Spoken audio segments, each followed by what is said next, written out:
घट मां बिराजता श्रीनाथ जी यमुना जी महाप्रभु जी। मारा घट मां बिराजता श्रीनाथ जी यमुना जी महाप्रभु जी। मारो मनड़ो छे गोकुल वन रावण। मारो मनड़ो छे गोकुल वन रावण। मारो मनड़ो छे गोकुल वन रावण। मारो मनड़ो छे गोकुल वन रावण। मारा तन नांगणिया मां तुलसी नावन मारा प्राण जीवन। मारा तन नांगणिया मां तुलसी नावन मारा प्राण जीवन। मारा घट मां बिराजता श्रीनाथ जी यमुना जी महाप्रभु जी। मारा घट मां बिराजता श्रीनाथ जी यमुना जी महाप्रभु जी।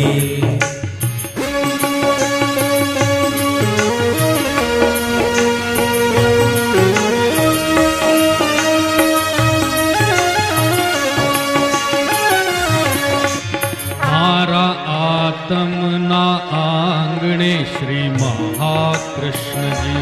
मारा आत्मा ने आंगणे श्री महाकृष्ण जी। मारा आत्मना आंगणे श्री महाकृष्ण जी। मारा आत्मना आंगणे श्री महाकृष्ण जी। मारी आँखों विषे गिरिधारी रे धारी। मारी आँखों दिसे गिरधारी रे धारी। मारो तन मन गયું છે જેને વારી રે વારી મારા શ્યામ મુરારી। મારો તન મન ગયું છે જેને वारी रे वारी मारा श्याम मुरारी।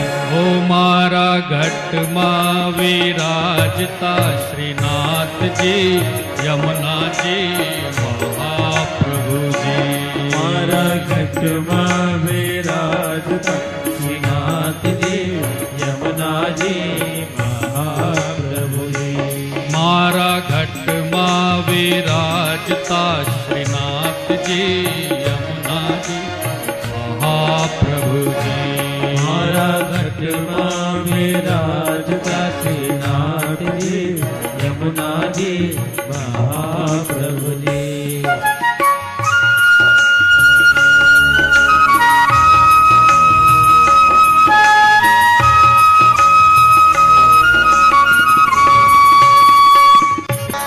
मारा प्राण थकी मने वैष्णव वाला। मारा प्राण थकी मने वैष्णव वाला। नित करता श्रीनाथ जी ने काला रे वाला। नित करता श्रीनाथ जी ने काला रे वाला। नित करता श्रीनाथ जी ने काला रे वाला। नित करता श्रीनाथ जी ने काला रे वाला। मैं तो वल्लभ प्रभु जी ना कीधा छे दर्शन मारो मोही लीधो मन। मैं तो वल्लभ प्रभु जी ना कीधा छे दर्शन मारो मोहिनी दो मन। हे मारा घट मां विराजता श्रीनाथ जी यमुना जी महाप्रभु जी। मारा घट मां विराजता श्रीनाथ जी यमुना जी महाप्रभु जी। ओ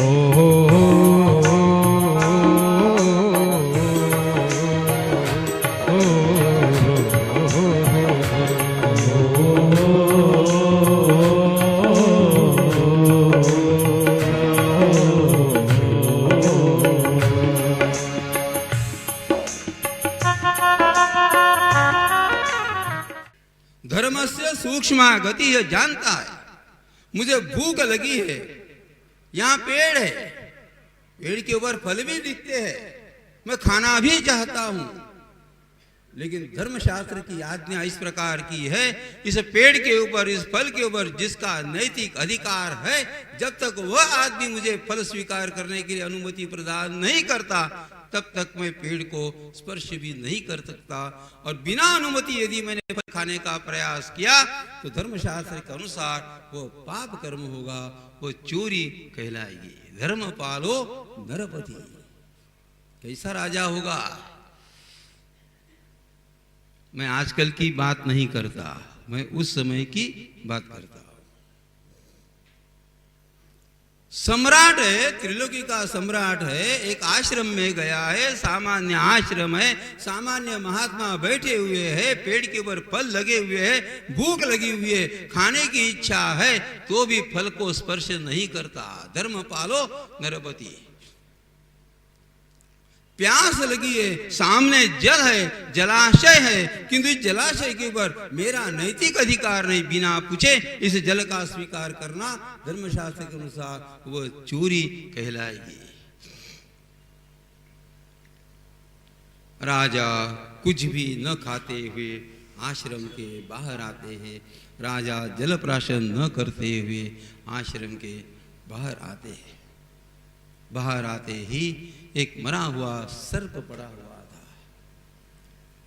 राजा ने सोचा शायद मुझे देख करके इस महात्मा ने स्वयं के नेत्रों को शायद मूंद लिया होगा, मैं परीक्षा लेना चाहता हूं।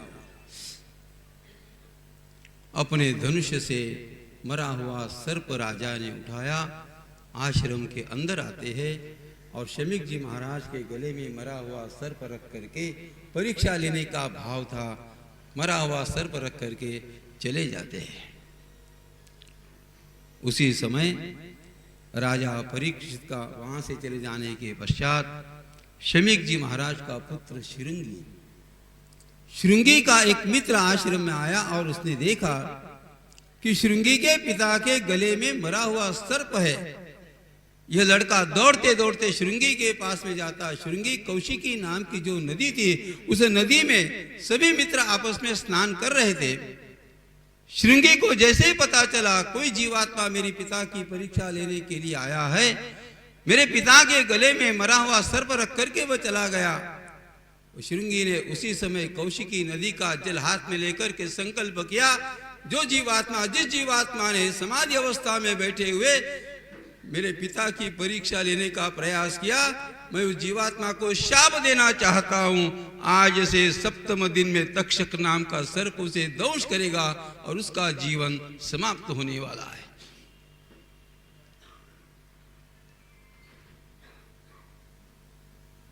श्रृंगी दौड़ते दौड़ते अपने आश्रम में आया। श्रृंगी रोने लग जाता है, रोने की आवाज आती है। शमीक जी महाराज समाधि अवस्था में से उत्थान अवस्था में आते हैं। श्रृंगी क्यों रोया? विसृज्य पुत्रं पप्रच्छ वत्स कस्मादिरोदिषि। वत्स कस्मादिरोषि, आप क्यों रोते हो? श्रृंगी को अब पश्चाताप हो रहा है। पश्चाताप किस बात का? मेरे पास इतनी सारी सिद्धियां हैं, आज तक मैंने मेरी सिद्धि का उपयोग किसी भी प्रकार के जगत का कल्याण करने के लिए भी नहीं किया और जगत का अकल्याण करने के लिए भी नहीं किया। महात्मा लोगों के पास जिस प्रकार की सिद्धि होती है, वो लोग जो वास्तव में महात्मा होते हैं अपनी सिद्धि का प्रयोग जीवन में कदापि नहीं करना चाहते। सिद्धि का प्रयोग करते करते सिद्धि का तेज चला जाता है और जैसे जैसे कोई भी साधक, कोई भी जीवात्मा, कोई भी संत, कोई भी व्यक्ति साधना करते करते परमात्मा के समीप में जाकर के जैसे ही वो पहुंचता है, और परमात्मा उस जीवात्मा को दूर धकेलना चाहता है, तब परमात्मा उस जीवात्मा की परीक्षा लेते हैं, ये सिद्धि देते, अष्ट सिद्धि देते, आपका आशीर्वाद पूरा होगा, आपका संकल्प पूरा होगा, आप जो कहेंगे वैसा होगा। इस प्रकार की सिद्धियां उस महात्माओं को प्रदान करते हैं। और सामान्य जीवात्मा सिद्धि में फंस जाता है। सिद्धि का जब उपयोग करने लग जाता है, जैसे जैसे प्रतिष्ठा समीप में आती है, परमात्मा दूर दूर और दूर चले जाते हैं।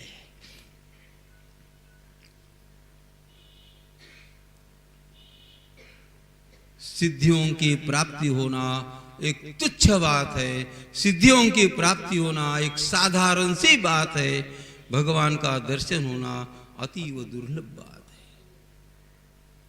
इसीलिए आप विश्व में आप देखते होंगे, जिन लोगों के पास में इस प्रकार की सिद्धियां है, स्वयं के कल्याण के लिए भी नहीं, स्वयं के परिवार के उत्थान के लिए भी नहीं, कदापि सिद्धि का प्रयोग करना नहीं चाहते, वो सिद्धि में फंसना नहीं चाहते।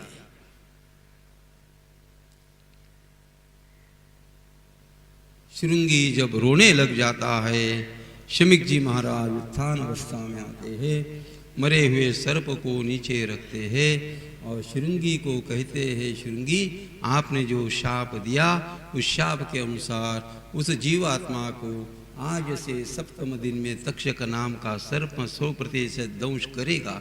किंतु शृंगी शाप देने से पहले थोड़ा सोचना तो था। कौन आया था? राजा परीक्षित आया था, जिसने यहां आने से पूर्व जीवन में कदापि शरीर से नहीं, मन से भी किसी प्रकार का पापाचरण नहीं किया। इतना शुद्ध जीवात्मा यहाँ पे आया था। और राजा की क्या गलती थी? उसे भूख लगी थी, उसे प्यास लगी थी। जब भूख लगती है, जब प्यास लगती है, खाने के लिए अन्न नहीं मिलता, पीने के लिए जल नहीं मिलता, तो बुद्धि में क्रोध की जागृति अनासाय हो ही जाती है।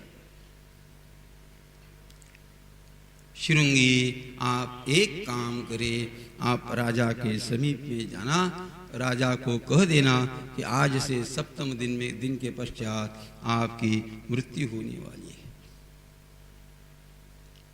शृंगी ने कहा, पिताजी मैं जाना नहीं चाहता, मेरे मित्रों को मैं भेजना चाहता। ऋषि कुमार आते हैं, राजा वन से घर पे आए, भोजन हुआ, तृप्ति हो गई, स्वर्ण के सिंहासन के ऊपर विराजमान है, और अब राजा को पश्चाताप होता है, मैं सम्राट,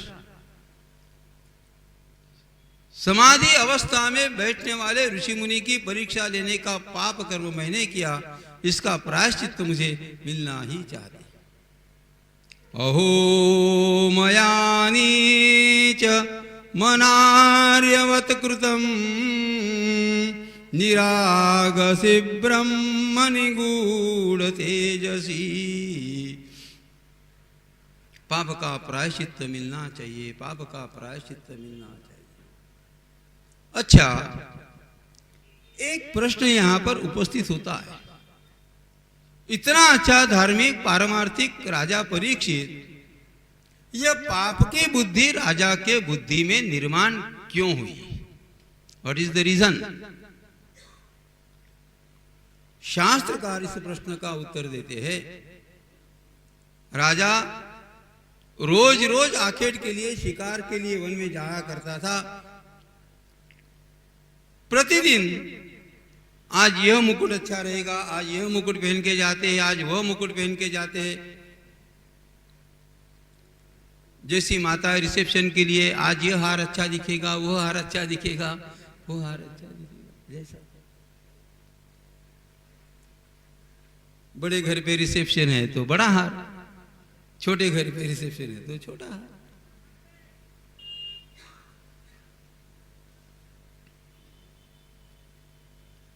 और जो हमारी द्वेष करने वाली कोई माता है वहां पे आने वाली होगी, तो उसको जलाने के लिए उससे ज्यादा बड़ा हार, उससे ज्यादा बड़ा। जैसे हम जाते हैं, वही विचार परीक्षित के मन में आया। आज आखेड़ के लिए वन में जाते समय राजा परीक्षित के हाथ में जो आज स्वर्ण का मुकुट आया हुआ था, यह अत्यंत पापी होने वाला जरासंध का मुकुट आया था। जरासंध का मुकुट पहन करके राजा परीक्षित वन में गए, इसीलिए पाप की बुद्धि जागृत हुई।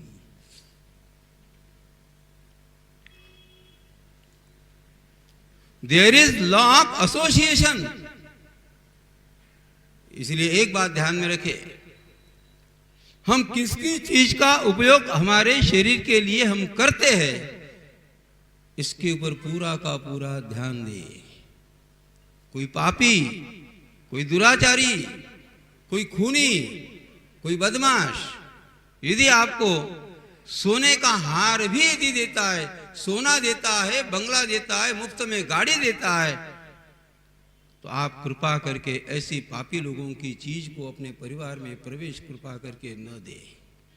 There is law of association. वो चीज अकेली नहीं आती, जिसके पास में वो चीज होती है उस मनुष्य के मन का परिणाम उस वस्तु के ऊपर होता है, और वही वस्तु यदि हमारे पास में आ गई तो हमारा भी कभी न कभी अकल्याण होने की संभावना बहुत ज्यादा होती है।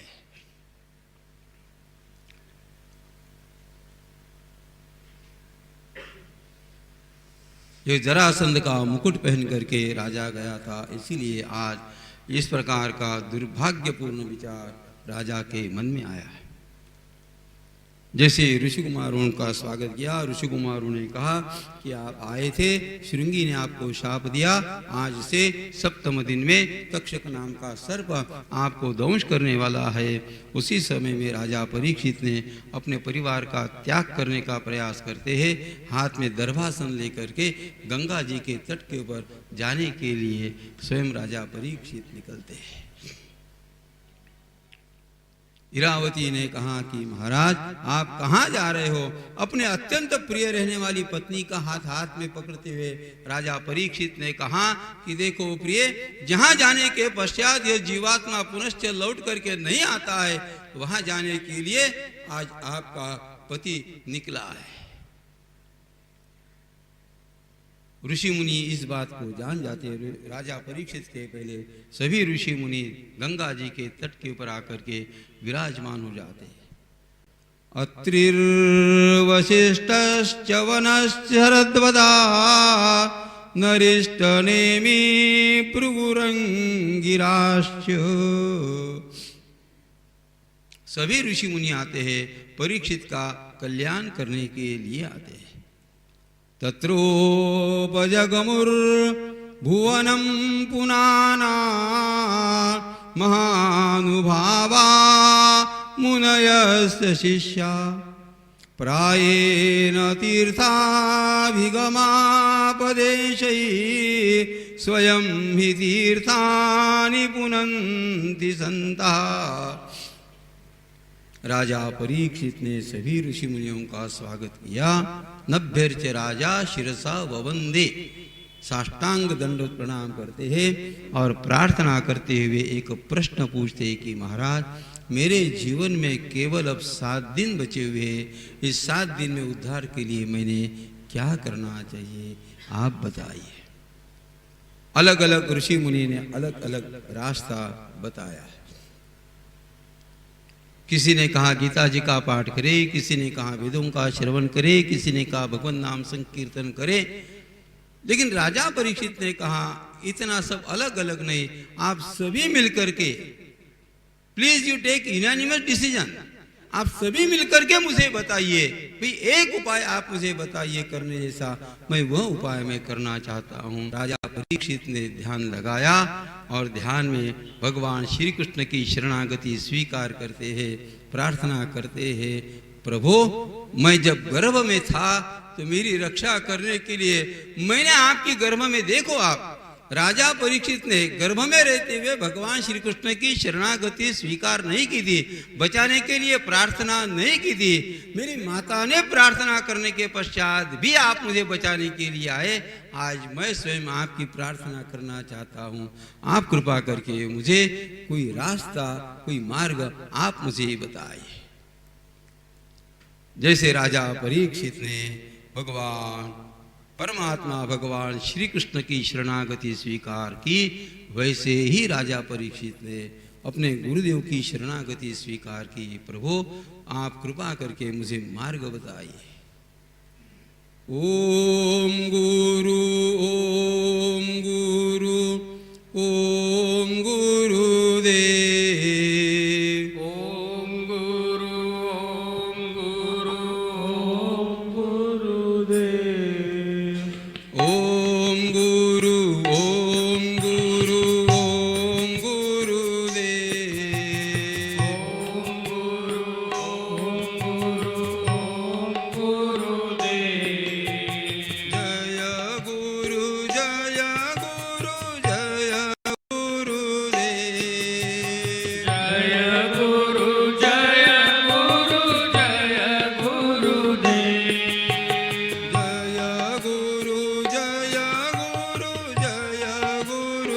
जय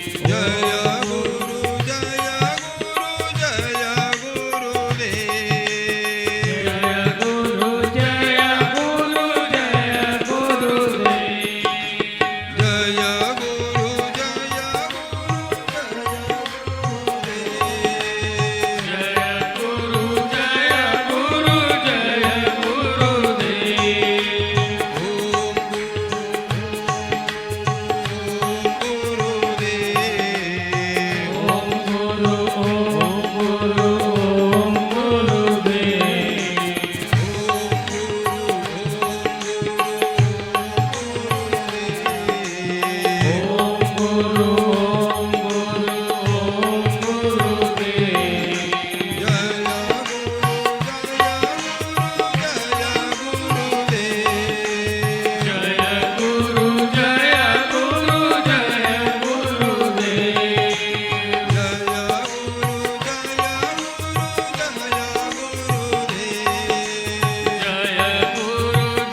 गुरुदेव।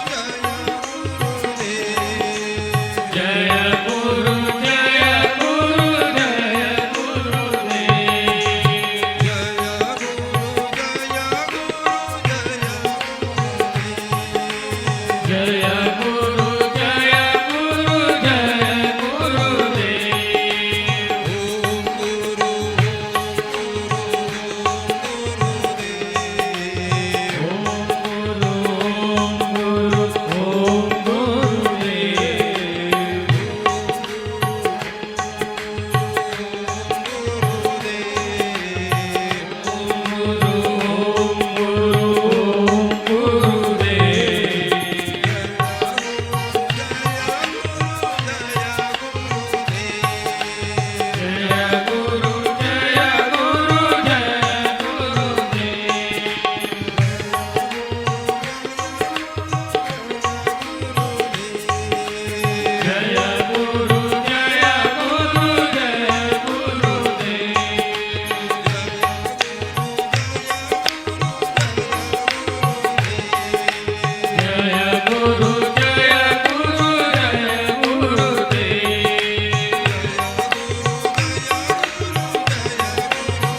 पुत्रो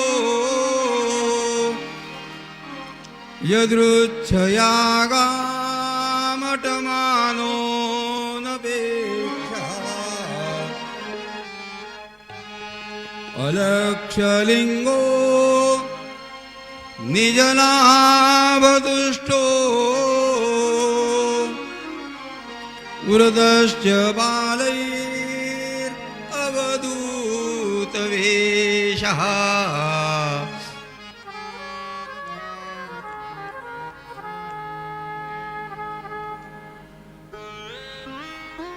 राजा परीक्षित ने परमात्मा की शरणागति स्वीकार की। राजा परीक्षित ने सद्गुरु की शरणागति स्वीकार की। कोई भी संकट यदि जीवन में आता है, कितनी बड़ी आपत्ति यदि आपके जीवन में यदि आती है, उस आपत्ति में से केवल दो ही लोग आपको मार्ग बता सकते हैं, एक तो परमात्मा स्वयं और परमात्मा के रूप में रहने वाले अपने अपने गुरुदेव। गुरु का स्थान भी उतना ही महत्वपूर्ण माना गया। गुरुर्ब्रह्मा गुरुर्विष्णु गुरुर्देवो महेश्वरः गुरु साक्षात् परब्रह्म तस्मै श्री गुरुवे। यह भाव होना चाहिए, यह दुर्दम्य श्रद्धा होनी चाहिए, यह विश्वास होना चाहिए।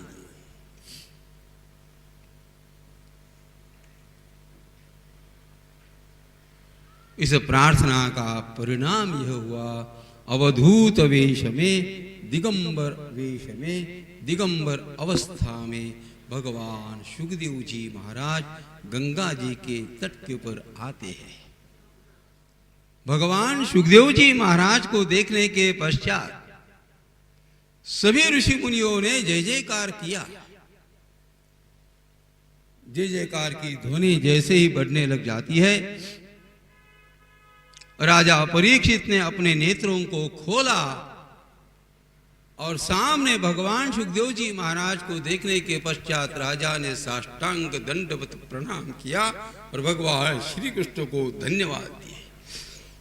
प्रभु, यह जीवात्मा गर्भ में था तभी आपने बचाया, इस जीवात्मा का अंतिम समय आया तभी आपने मेरा उद्धार करने के लिए इस महात्मा को आपने भेजा। सुखदेव जी भगवान को स्वर्ण के सिंहासन के ऊपर जन्मेजय विराजित करते हैं।